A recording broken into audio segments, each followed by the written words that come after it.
in a little bit. It's Chantrelle Lashae with the Chantrelle Club, where we will be reading Think and Grow Rich by Napoleon Hill. This is an online book club created for those people like me who want to be better and only know to start from the inside out. So that's what Think and Grow Rich is about. That's what this book club is about. This chapter is really interesting. I really hope a lot of people can watch it. It's called the Mystery of Sex Transmutation. So the entire chapter is about sex, and it's needed. It's necessary. So we're gonna go ahead and hop right into it. I'm Chantrelle Lashae, the Chantrelle Club, where we'll be reading Think and Grow Rich by Napoleon Hill. Today we'll be reading chapter 11, if I'm not mistaken. Yes, chapter 11, the 10th step to riches. And this is the mystery of sex transmutation. If you do not have the book, there's a link for a free PDF in the bio, and it's also on my website, Chantrelle Lashae. So without further ado, let's hop right in. Oh, P.S. This is a place for dope minds only. This is not for entertainment. It's just a book club. It's not for entertainment at all. All right, let's go. So we will be reading chapter 11, The Mystery of Sex Transmutation, the 10th step towards riches, starting on page 260. It is 30 pages. I will do my best not to run my mouth and put my opinions and everything, but more than likely I'll do that. But we should be in and out in an hour. Okay. Hope everybody is having a good week so far, by the way. And let's see. Let me get a good angle for YouTube and Facebook. Okay. This should be good. Let's go. I don't like this angle. My arm looks fat. Hold on, let's try it this way. Let's do this way. Oh, so I'm frying chicken today, and I burnt my nipple. I know that was just a weird fun fact, but I thought I would share it because that shit hurt. And no, I was not frying chicken braless. I mean topless. I burnt my shit. Anyway, alright. So, again, this is Chantrelle Lashae. This is Chantrelle Club. Think and Grow Rich by Napoleon Hill. Chapter 11, The Mystery of Sex Transmutation. Let's do this. The meaning of the word transmute is, in simple language, the changing or transferring of one element or form of energy into another. Okay, let's see. Hold on. Okay. The emotion of sex brings into being a state of mind. Because of ignorance on the subject, this state of mind is generally associated with the physical, and because of improper influences to which most people have been subjected in acquiring knowledge of sex, things essentially physical have highly biased of the mind. The emotion of sex has back of it the possibility of three constructive potentialities. They are the perpetuation of mankind, the maintenance of health as a therapeutic agency, it has no equal, the transformation of mediocrity into genius through transmutation. Sex transmutation is simple and easily explained. It means the switching of the mind from thoughts of physical expression to thoughts of some other nature. Sex desire is the most powerful of human desires. When driven by this desire, men develop keenness of imagination, courage, willpower, persistence, and creative ability unknown to them at other times. So strong and impelling is the desire for sexual contact that men freely run the risk of life and reputation to indulge it. We harnessed and redirected along other lines. I'm going to start that one over, my bad. When harnessed and redirected along other lines, This motivating force maintains all of its attributes of keenness of imagination, courage, etc., which may be used as powerful creative forces in literature, art, or any other profession or calling, including, of course, the accumulation of riches. The transmutation of sex energy calls for the exercise of willpower, to be sure, but the reward is worth the effort. The desire for sexual expression is inborn and natural.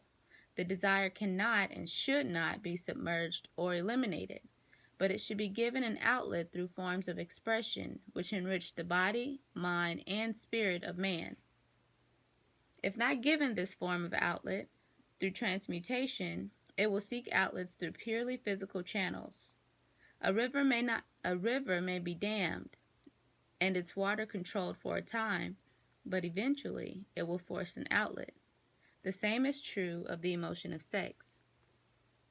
It may be submerged and controlled for a time, but its very nature causes it to be ever seeking means. Let me start that one over. It may be submerged and controlled for a time, but its very nature causes it to be ever seeking means of expression. If it is not transmuted into some creative effort, it will find a less worthy outlet. Fortunate, indeed, is the person who has discovered how to give sex emotion an outlet through some form of creative effort, for he has by that discovery lifted himself to a status of genius. I'm going to read that one again. That was important. Fortunate indeed is the person who has discovered how to give sex emotion an outlet through some form of creative effort, for he has, by that discovery, lifted himself to the status of genius. 262. Scientific research has disclosed these significant facts. 1. The men of greatest achievement are men with highly developed sex natures, men who have learned the art of sex transmutation. And 2. The men who have accumulated great fortunes and achieved outstanding recognition in literature, art, industry, architecture, and the professions are motivated by the influence of a woman. The research from which astounding discoveries were made went back through the pages of biography and history for more than 2,000 years.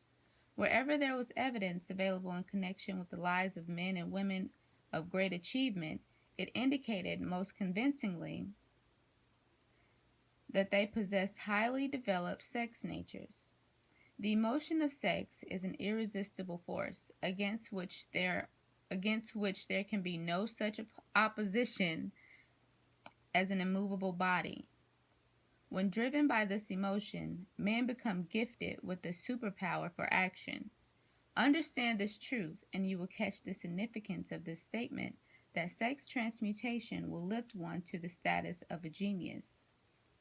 The emotion of sex contains the secret of creative ability. Destroy the sex glands, whether in a man or beast, and you have removed the major source of action. For proof of this, observe what happens to any animal after it has been castrated or came. A bull becomes as docile. Oh, I'm having tongue ties. A bull becomes as docile as a cow after it has been altered sexually. Sex alteration takes out of the male, whether man or beast, all the fight that was in him. Sex alteration of the female has the same effect. The 10 mind stimuli. The human mind responds to stimuli through which it may be keyed up to high rates of vibration known as enthusiasm, creative imagination, intense desire, etc. The stimuli to which the mind responds most freely are 1. The desire for sex expression, 2. Love, 3. A burning desire for fame, power, or financial gain, money, 4. Music, 5. Friendship between either those of the same sex or those of the opposite sex, 6. A mastermind alliance based upon the harmony of two or more people who ally themselves for spiritual or temporal advancement. 7. Mutual suffering, such as that experienced by people who were persecuted. 8. Autosuggestion. 9. Fear. And 10. Narcotics and alcohol. Those 1 through 10, what I just read, those are the stimuli to which the mind responds most freely. Oh, yeah, there we go. See, that's good. Oh, for anyone who just joined, I'm Chantrelle Lashae. This is the Chantrelle Club, where we are reading Think and Grow Rich by Napoleon Hill. This week, we'll be reading Chapter 11, which is The Mystery of Sex Transmutation, which is very important. And that's it. If you don't have the book, I do have the link in the bio of the Facebook Live video, as well as on my website on the homepage, chantrellashae.com. And we will get back into it. We are at the bottom of page 263. The desire for sex expression comes at the head of the list of stimuli, which most effectively step up the vibrations of the mind and start the wheels of physical action. 8 of these stimuli are natural and constructive. 2 are destructive. 2, which is fear and narcotics and alcohol. The list is here presented for the purpose of enabling you to make a comparative study of the major sources of mind stimulation. From this study, it will be readily seen that the emotion of sex is, by great odds, the most intense and powerful of all mind stimuli. This comparison is necessary as a foundation for proof of the statement that transmutation of sex energy may lift one to the status of a genius. That's the third time in 4 pages that has been said. So clearly it's important. So I'm going to read it one more time. This comparison is necessary as a foundation for proof of the statement that transmutation of sex energy may lift one to the status of a genius. Let us find out what constitutes a genius. Some wiseacre has said that a genius is a man who wears long hair, eats queer food, lives alone, and serves as a target for the joke makers. A better definition of a genius is a man who has discovered how to increase the vibrations of thought to the point where he can freely communicate with sources of knowledge not available through the ordinary rate of vibration of thought. One more time. A better definition of a genius is a man who has discovered how to increase the vibrations of thought to the point where he can freely communicate with sources of knowledge not available through the ordinary rate of vibration of thought. The person who thinks will want to ask some questions concerning this definition of genius. The first question will be, how may one communicate with sources of knowledge which are not available through the ordinary rate of vibration of thought? The next question will be, are there known sources of knowledge which are available only to genii? And if so, what are these sources, and how exactly may they be reached? We shall offer proof of the soundness of some of the more important statements made in this book, or at least we shall offer evidence through which you may secure your own proof through experimentation, and in doing so, we shall answer both of these questions. Genius is developed through the sixth sense. The reality of a sixth sense has been fairly well established. This sixth sense is creative imagination. The faculty of creative imagination is one, is one which the majority of people never use during an entire lifetime, and if used at all, it usually happens by mere accident. A relatively small number of people use with deliberation and purpose What? Oh. With deliberation and purpose aforethought, the faculty of creative imagination. Those who use this faculty voluntarily and with understanding of its functions are genii. The faculty of creative imagination is the direct link between the finite mind of man and the infinite intelligence. All so-called revelations referred to in the realm of religion and all discoveries of basic or new principles in the field of invention take place through the faculty of creative imagination. When ideas or concepts flash into one's mind through what is popularly called a hunch, they come from one or more of the following sources. 1. Infinite intelligence. 2. One's subconscious mind, wherein is stored every sense impression and thought impulse, whichever reached the brain through any of the five senses. 3. From the mind of some other person who has just released a thought or picture of the idea or concept through conscious thought. Or 4. From his subconscious storehouse. There are no other known sources from which inspired ideas or hunches may be received. The creative imagination functions best when the mind is vibrating due to some form of mind stimulation at an exceedingly high rate. That is, when the mind is functioning at a rate of vibration higher than that of ordinary normal thought. When brain action has been stimulated through one or more of the 10 mind stimulants,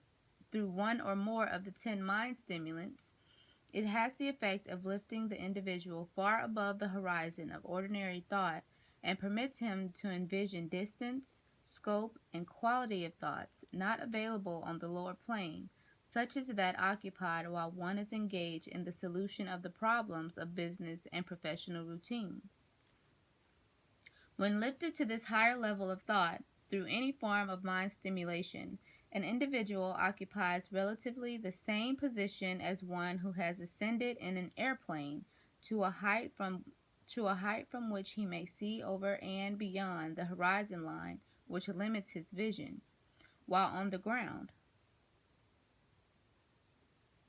Moreover, while on this higher level of thought, the individual is not hampered or bound by any of the stimuli which circumscribe and limit his vision while wrestling with the problems of gaining the three basic necessities of food, clothing, and shelter.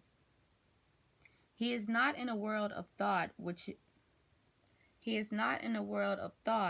in which the ordinary workaday thoughts have been effectively removed, as are the hills and valleys and other limitations of physical vision when he rises in an airplane.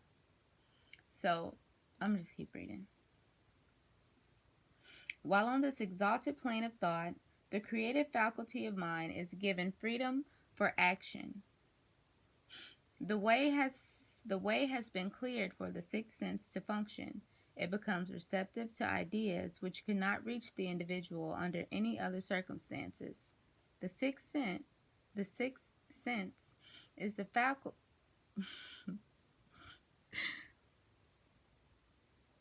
Y'all know how this go. I'm getting better.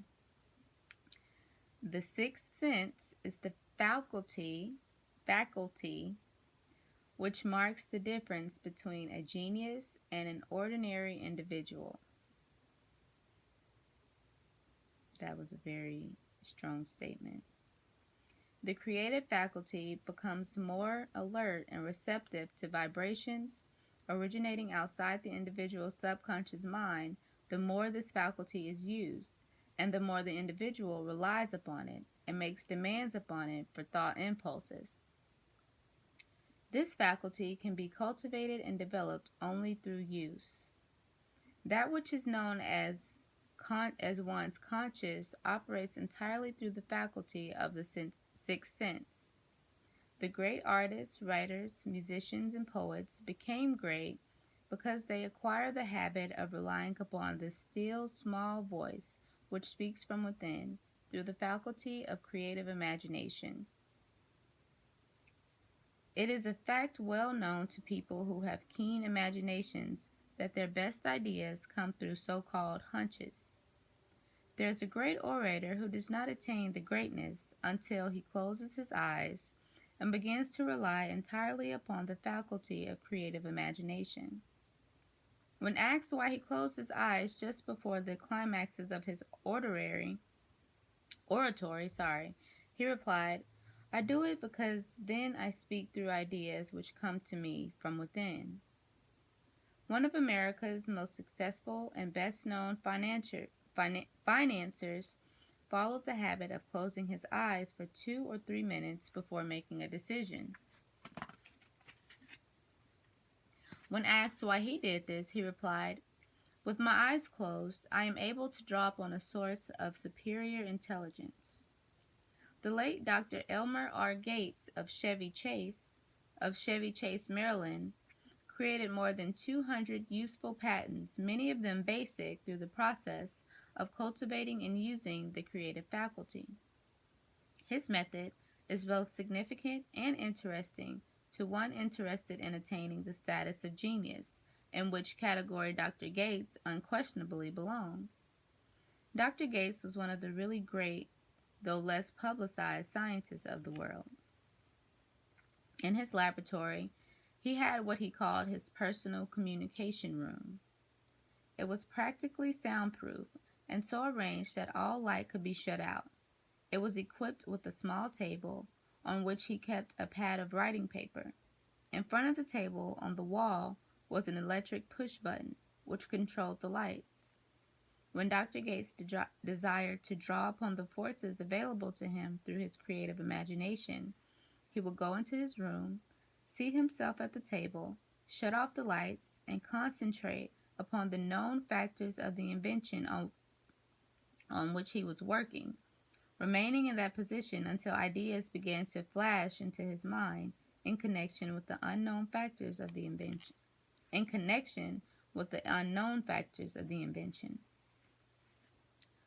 On one occasion, ideas came through so fast that he was forced to write for almost 3 hours. When the thoughts stopped flowing, and he examined his notes, he found they contained a minute description of principles which had not a parallel among the known data of the scientific world. Moreover, the answer to his problem was intelligently presented in those notes. In this manner, Dr. Gates completed over 200 patents, which had been begun but not completed by half-baked brains. Evidence of the truth of this statement is in the United States Patent Office.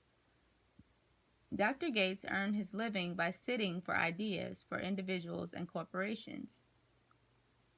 Some of the largest corporations in America paid him substantial fees by the hour for sitting for ideas. The reasoning faculty is often faulty because it is largely guided by one's accumulated experience.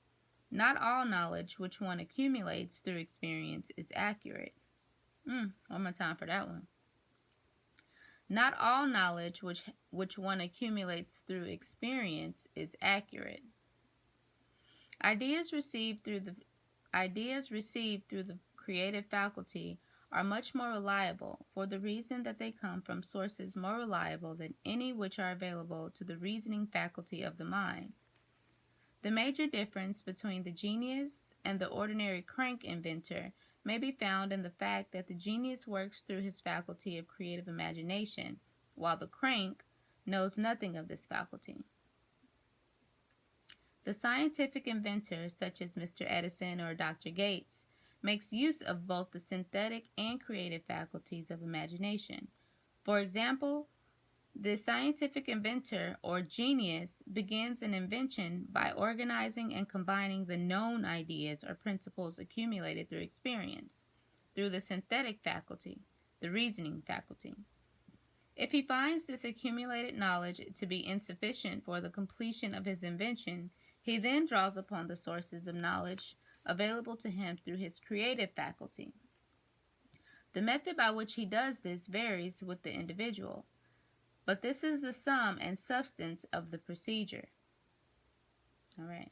So this is how you tap into the infinite intelligence, the third eye, the sixth sense, the higher ups, whatever you want to call it.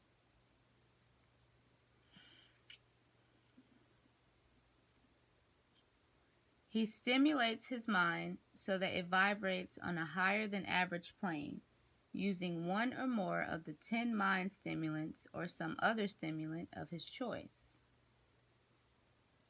2. He concentrates upon the known factors, the finished part of his invention, and creates in his mind a perfect picture of unknown factors, the unfinished part of his invention. He holds the picture in mind until he has been taken over by the subconscious mind, then relaxes by clearing his mind of all thought and waits for his answer to flash into his mind. Sometimes the results are both definite and immediate, and other times the results are negative, depending upon the state of development of the sixth sense or creative faculty. Mr. Edison tried out more than 10,000 different combinations of ideas through the synthetic faculty of his imagination before he tuned in through the creative faculty and got the answer which perfected the incandescent light. His experience was similar when he produced the talking machine. There is plenty of reliable evidence that the faculty of creative imagination exists. The evidence is available through accurate analysis of men who have become leaders in their respective callings without having had extensive education. Lincoln was a notable example of a great leader who achieved greatness through the discovery and the use of his faculty of creative imagination. He discovered and began to use this faculty as the result of stimulation of love, which he experienced after he met Anne Rutledge, a statement of the highest significance in connection with the study of the source of genius. The pages of history are filled with the records of great leaders whose achievements may be traced directly to the influence of women who aroused the creative faculties of their minds through the stimulation of sex desire. Napoleon Bonaparte was one of these. When inspired by his first wife, Josephine, he was irresistible and invincible. When his better judgment or reasoning faculty prompted him to put Josephine aside, he began to decline. His defeat and St. Helena were not far distant. If good taste would permit, we might easily mention sources of men well known to the American people who climbed to great heights of achievement under the stimulating influences of their wives, only to drop back down to destruction after money and power went to their heads and they put aside the old wife for a new one. Napoleon was not the only man to discover that sex influence from the right source is more powerful than any substitute of expediency which may be created by mere reason. This man spin facts. The human mind responds to stimulation. Among the greatest and most powerful of these stimuli is the urge of sex. When harnessed and transmuted, this driving force is capable of lifting men into that higher sphere of thought, which enables them to master the sources of worry and petty annoyance which beset their pathway on the lower plane. Unfortunately, only the genii have made the discovery. Others have accepted the experience of sex urge without discovering one of its major potentialities, a fact which occurs for the great number of others as compared to the limited number of genii. For the purpose of refreshing the memory in connection with the facts available in the biographies of certain men, We here present the names of a few men of outstanding achievement, each of whom was known to have been of highly sexed nature. The genius which was theirs undoubtedly found its source of power in transmuted sex energy. When I get excited is when I start, like stumbling over the words. I'm starting to be more aware of that. But anyway, I get excited when the proof is in the pudding. So George Washington, Napoleon Bonaparte, William Shakespeare, Abraham Lincoln, Ralph Waldo Emerson, Robert Burns, Andrew Jackson, Thomas Jefferson, Elbert Hubbard, Albert H. Gary, Oscar Wilde, Woodrow Wilson, John H. Patterson, and Enrico Caruso. Um, I have studied Lincoln. I haven't studied all of these, only through this book, but I personally studied Lincoln. Great, great fucking story. Your own knowledge of biography will enable you to add to the list. Find, if you can, a single man in all history of civilization who achieved outstanding success in any calling who was not driven by a well-developed sex nature. If you do not wish to rely upon biographies of men not now living, take inventory of those whom you know to be men of great achievement, and see if you can find one among who is not highly sexed. Sex energy is the creative energy of all genii. There never has been and never will be a great leader, builder, or artist lacking in this driving force of sex. Surely no one will misunderstand these statements to mean that all who are highly sexed are genii. Man attains to the status of a genius only when and if he stimulates his mind so that it draws upon the forces available through the creative faculty of imagination. Chief among the stimuli with which this stepping up of vibrations may be produced is sex energy. The mere possession of this energy is not sufficient to produce a genius. The energy must be transmuted from desire for physical contact into some other form of desire and action before it will lift one to the status of genius. Oh, I'm going to read that one again. The energy must be transmuted from desire for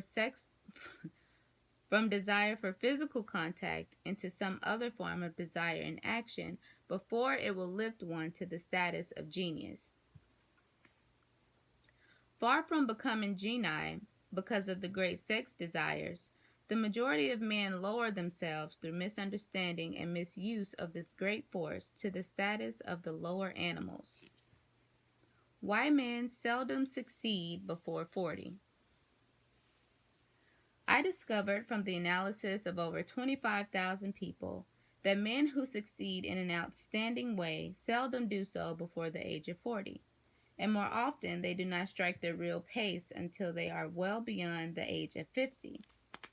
This fact was so astounding that it prompted me to go into the study of its cause most carefully, carrying out the investigation over a period of more than 12 years. This study disclosed the fact that the major reason why the majority of men who succeed do not begin to do so before the age of 40 to 50 is their tendency to dissipate their energies through the indulgence and physical expression of the emotion of sex. The majority of men never learn that the urge of sex has other possibilities. And women. The majority of men and women never learn that the urge of sex has other possibilities which far transcend in importance that of mere physical expression. The majority of those who make this discovery do so after having wasted many years at a period when the sex energy is at its height, prior to the age of 40 to 50. This usually is followed by noteworthy achievement. The lives of many men up to and sometimes well past the age of 40 reflect a continued dissipation of energies, which could have been more profitably turned into better channels. Their finer and more powerful emotions are sown wildly to the four winds. Out of this habit of the male grew the term sowing his wild oats. The desire for sexual expression is by far the strongest and most impelling of all the human emotions, and for this very reason, this desire, when harnessed and transmuted into action other than that of physical expression, may raise one to the status of genius. One of America's most able businessmen frankly admitted that his attractive secretary was responsible for most of the plans he created. He admitted that her presence lifted him to heights of creative imagination, such as he could experience under no other stimulus. One of the most successful men in America owes most of his success to the influence of a very charming young woman who has served as his source of inspiration for more than 12 years. Everyone knows that man to whom this reference is made. Oh, my bad. Everyone knows the man to whom this reference is made, but not everyone knows the real source of his achievements. History is not lacking in examples of men who attained to the status of genii as a result of the use of artificial mind stimulants in the form of alcohol and narcotics. Edgar Allan Poe wrote The Raven while under the influence of liquor, dreaming dreams that mortal never dared to dream before. James Whitcomb Riley did his best writing under the influence of alcohol. Perhaps it was thus he saw the ordered intermingling of the real and the dream, the mill above the river, and the mist above the stream. Robert Burns wrote best when intoxicated. For the allude lang syne, my dear, will take a cup of kindness, yet all lang syne. I guess I'm saying that right. I haven't read any of those. I think I heard a little bit about The Raven. I think I may have read The Raven by Edgar Allan Poe. But anyways, continuing on. But let it be remembered that many such men have destroyed themselves in the end. Nature has prepared her own potions with which men may safely stimulate their minds so they vibrate on a plane that enables them to tune in to fine and rare thoughts which come from no man knows where. No satisfactory substitute for nature's stimulants has ever been found. One more time. No satisfactory substitute for nature's stimulants has ever been found.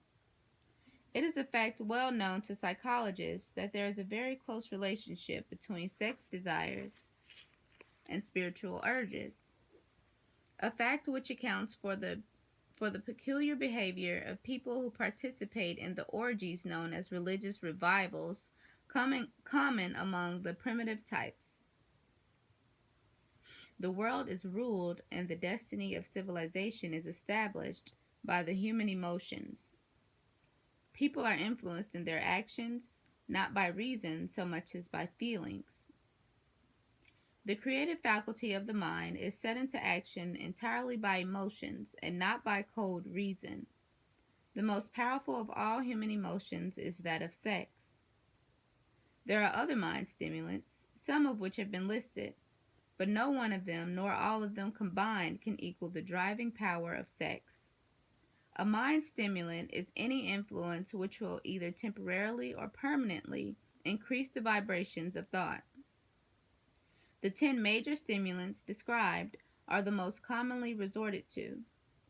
Through these sources, one may commune with infinite intelligence or enter at will the storehouse of the subconscious mind, either one's own or that of another person, a procedure which is all there is of genius. A teacher who trained and directed the efforts of more than 30,000 salespeople made the astounding discovery that highly sexed men are the most efficient salesmen. The explanation is that the factor of personality known as personal magnetism is nothing more nor less than sex energy. Highly sexed people always have a plentiful supply of magnetism. Through cultivation and understanding, this vital force may be drawn upon and used to great advantage in the relationships between people. This energy may be communicated to others through the following media. 1. The handshake. The touch of the hand indicates instantly the presence of magnetism or the lack of it. 2. The tone of voice. Magnetism or sex energy is the factor with which the voice may be colored or made musical and charming. 3. Posture and carriage of the body. Highly sexed people move briskly and with grace and ease. 4. The vibration of thought. Highly sexed people mix the emotion of sex with their thoughts or may do so at will, and in that way may influence those around them. 5. Body adornment. People who are highly sexed are usually very careful about their personal appearance. They usually select clothing of a style becoming to their personality, physique, complexion, etc.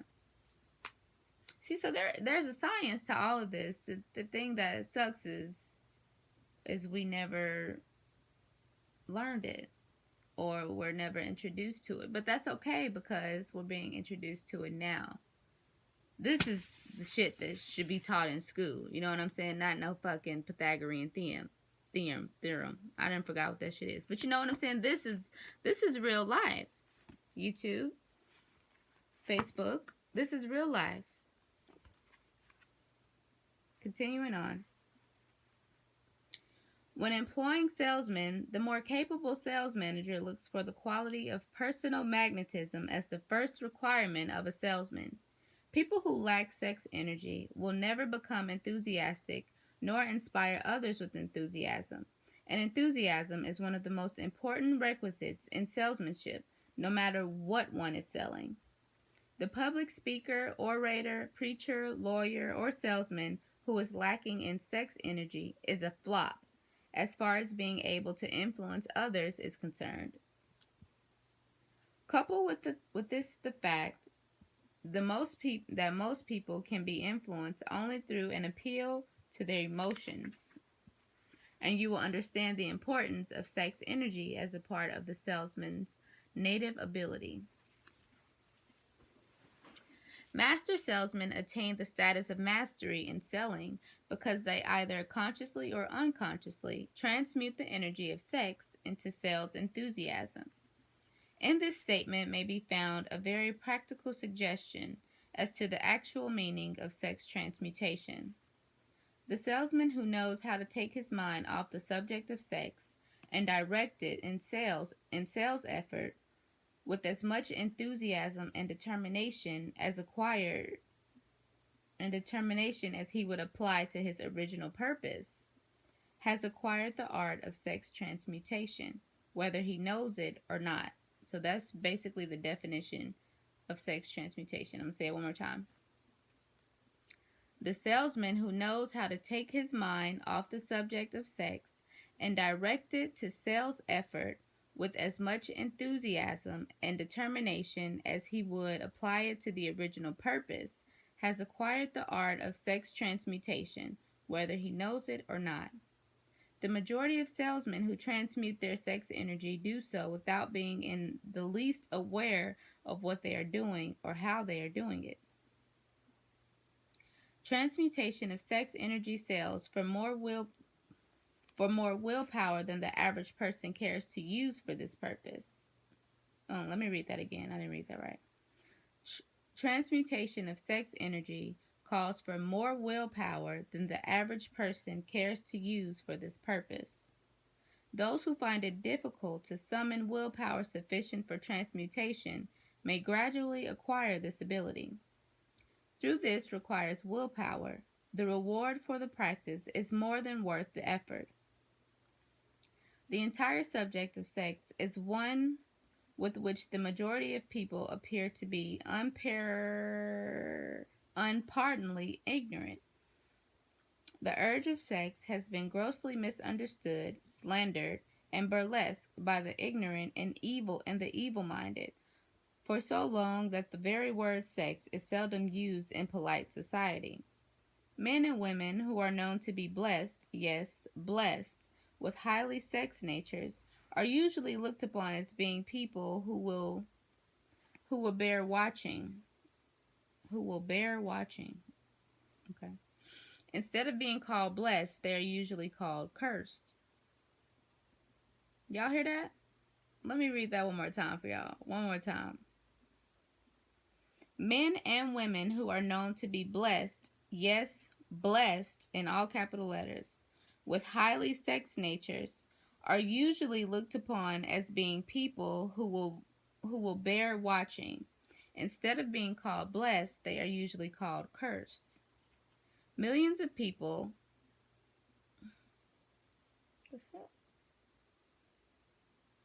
Anyway. Millions of people, even in this age of enlightenment, have inferiority complexes which they develop because of this false belief that a highly sex nature is a curse. These statements of the virtue of sex energy should not be construed as justification for the libertine. So, this don't mean go out and be a hoe. Basically, it's what the book is saying. Where was I at? Oh, the emotion of sex is a virtue only when used intelligently and with discrimination. It may be misused, and often is, to such an extent that it debases instead of enriches both body and mind. The better use of this power is the burden of this chapter.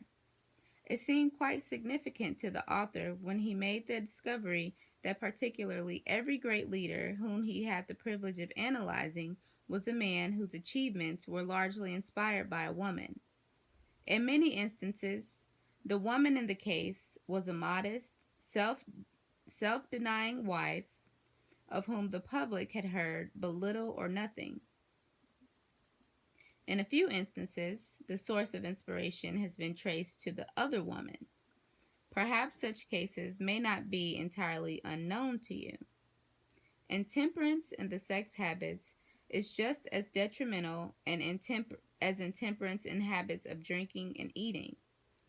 In this age in which we live, an age which began with the World War, intemperance in habits of sex is common. This orgy of indulgence may account for the shortage of great leaders. Let me read that one more time. This orgy of indulgence may account for the shortage of great leaders. Because God knows we need some great leaders, and I honestly can't think of one. Literally. I'm still thinking, nothing.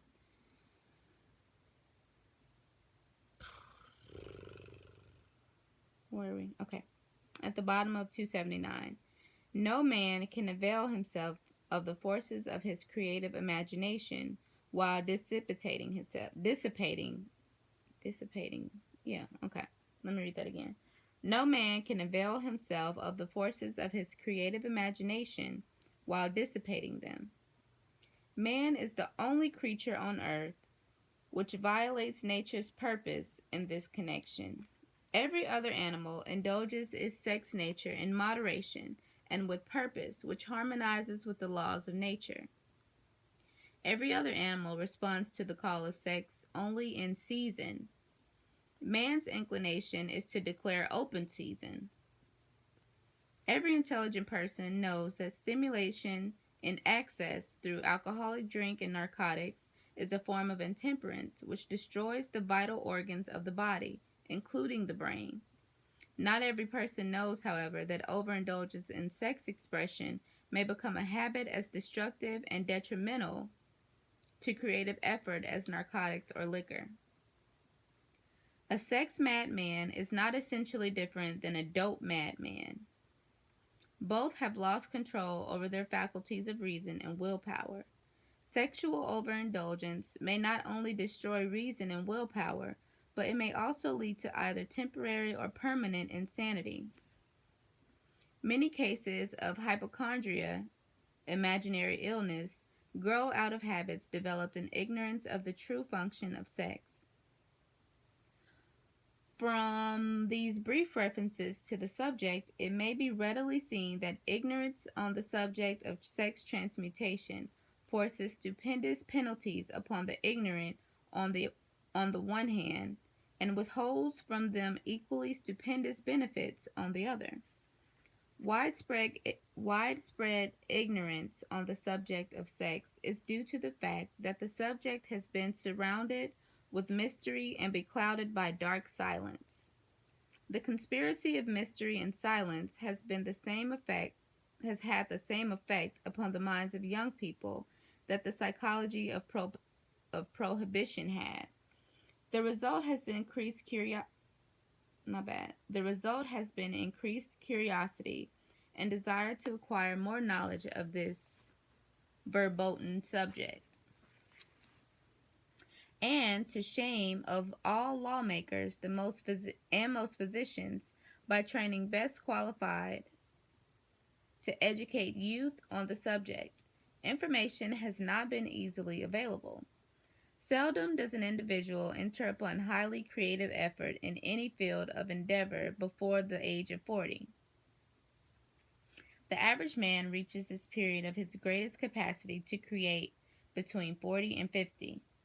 These statements are based upon analysis of thousands of men and women who have been carefully observed. They should be encouraging to those who fail to arrive before the age of 40, and to those who become frightened at the approach of old age around the 40-year mark. The years between 40 and 50 are, as a rule, the most fruitful. Man should approach this age not with fear and trembling, but with hope and eager anticipation. Okay, for anybody who just joined, we are reading Think and Grow Rich by Napoleon Hill. And we're reading chapter 11, The Mystery of Sex Transmutation, and currently at the bottom of page 281. If you want evidence that most men do not begin to do their best work before the age of 40, study the records of the most successful men known to the American people, and you will find it. Henry Ford had not hit his pace of achievement until he had passed the age of 40. Andrew Carnegie was well past 40 before he began to reap the reward of his efforts. James J. Hill was still running a telegraph key at the age of 40. His stupendous achievements took place after that age. Biographies of American industrialists and financiers are filled with the evidence that the period from 40 to 60 is the most productive age of man. Man, that's crazy. Because it's true. I'm going to read that again because that's crazy. Biographies of American industrialists and financiers are filled with evidence that the period from 40 to 60 is the most productive age of man. All the way in 40. Before you have some common sense. You know what I mean? That's crazy. Between the ages of 30 and 40, man begins to learn, if he ever learns, the art of sex transmutation. This discovery is generally accidental, and more often than otherwise, the man who makes it is totally unconscious of his discovery. He may observe that his powers of achievement have increased around the age of 35 to 40, but in most cases, he is not familiar with the cause of this change. That nature begins to harmonize the emotions of love and sex in the individual between the ages of 30 and 40, so that he may draw upon these great factors and apply them jointly as stimuli to action. Sex alone is a mighty urge to action, but its forces are like a cyclone. They are often uncontrollable. When the emotion of love begins to mix itself with the emotion of sex, the result is calmness of purpose, poise, accuracy of judgment, and balance. What person who has attained what person who has attained to the age of 40 is so unfortunate as to be unable to analyze these statements and to corroborate them with his own experience? When driven by his desire to please a woman based solely upon the emotion of sex, a man may be, and usually is, capable of great achievement, but his actions may be disorganized, distorted, and totally destructive. When driven by his desire to please a woman based upon the motive of sex alone, a man may steal, cheat, and even commit murder. But when the emotion of love is mixed with the emotion of sex, that same man will guide his actions with more sanity, balance, and reason. Criminologists have discovered that the most hardened criminals can be reformed through the influence of a woman's love. There is no record of a criminal having been reformed solely through the sex influence. These facts are well known, but their cause is not. Reformation comes, if at all, through the heart or the emotional side of man, not through his head or reasoning side. Reformation means a change of heart. It does not mean a change of head. A man may, because of reason, make certain changes in his personal conduct to avoid the consequences of undesirable effects, but genuine reformation comes only through the change of heart, through a desire to change. Love, romance, and sex are all emotions capable of driving men to heights of superachievement. Love is the emotion which serves as a safety. Love is the emotion which serves as a safety valve and ensures balance, poise, and constructive effort. When combined, these three emotions may lift one to an altitude of genius. There are genii, however, who know but little of the emotion of love. Most of them may be found engaged in some form of action which is destructive, or at least not based upon justice and fairness toward others. If good taste would permit, a dozen genii could be named in the field of industry and finance who ride ruthlessly over the rights of their fellow men. They seem totally lacking in conscience. The reader can easily supply his own list of such men. The emotions are states of mind. Nature has provided man with the chemistry of the mind, which operates in a manner similar to the principle of chemistry of matter. It is a well-known fact that through the aid of chemistry of matter, a chemist may create a deadly poison by mixing certain elements, none of which are in themselves harmful in the right proportions. The emotions may likewise be combined so as to create a deadly poison. The emotions of sex and jealousy, when mixed, may turn a person into an insane beast.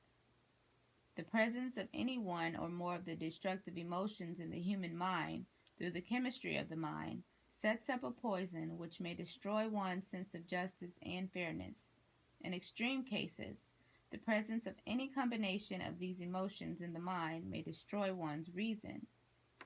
The road to genius consists of the development, control, and use of sex, love, and romance.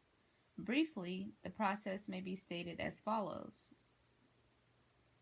Encourage the presence of these emotions as the dominating thoughts in one's mind, and discourage the presence of the destructive emotions.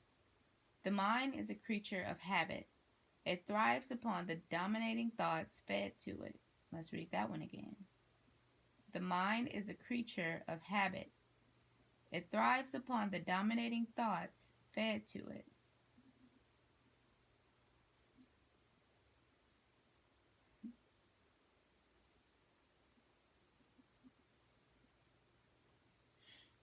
I just had a thought. The mind is, the more I study on it, the mind is more like a pet. It's more like a pet. If you train it the right way, it'll do exactly what you tell it to do. But the key is to train it the right way. If you can separate self from the mind and realize that you are you, and your mind is a mind, and you are the owner of that mind. You tell it what to do. You train it the right way. You train it how you want it to behave, and it'll do exactly what you tell it to do.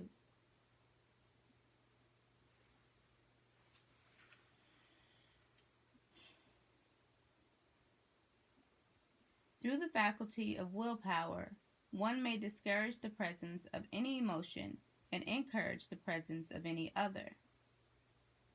Training. Let's read that again. Through the faculty of willpower, one may discourage the presence of any emotions and encourage the presence of any other. Control of the mind through the power of will is not difficult. Control comes from persistence and habit. I'll say that again, because when people hear willpower, it do sound scary and hard. Even me. So that statement was facts. Control of the mind through the power of will is not difficult. Control comes from persistence and habit.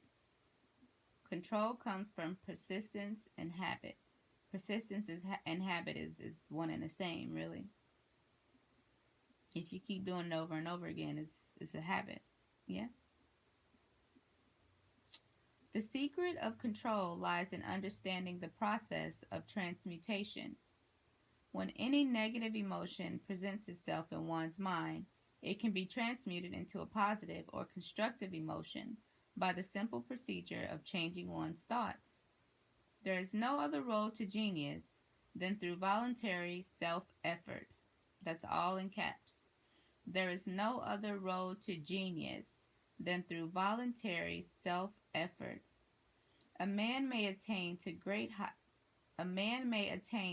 heights of financial or business achievement solely by the driving force of sex energy. But history is filled with evidence that he may, and usually does, carry with him certain traits of character which rob him of the ability to either hold or enjoy his fortune. This is worthy of analysis, thought, and meditation, for it states a truth and knowledge of which may be helpful to women as well as men. Ignorance of this has cost thousands of people their privilege of happiness, even though they possessed riches. The emotions of love and sex leave their unmistakable remarks upon the features. Moreover, these signs are so visible that all who wish may read them. The man who is driven by the storm of passion, based upon sex desires alone, plainly advertises that fact to the entire world by the expression of his eyes and the lines of his face. The emotion of love, when mixed with the emotion of sex, softens, modifies, and beautifies the facial expression. No character analyst is needed to tell you this. You may observe it for yourself.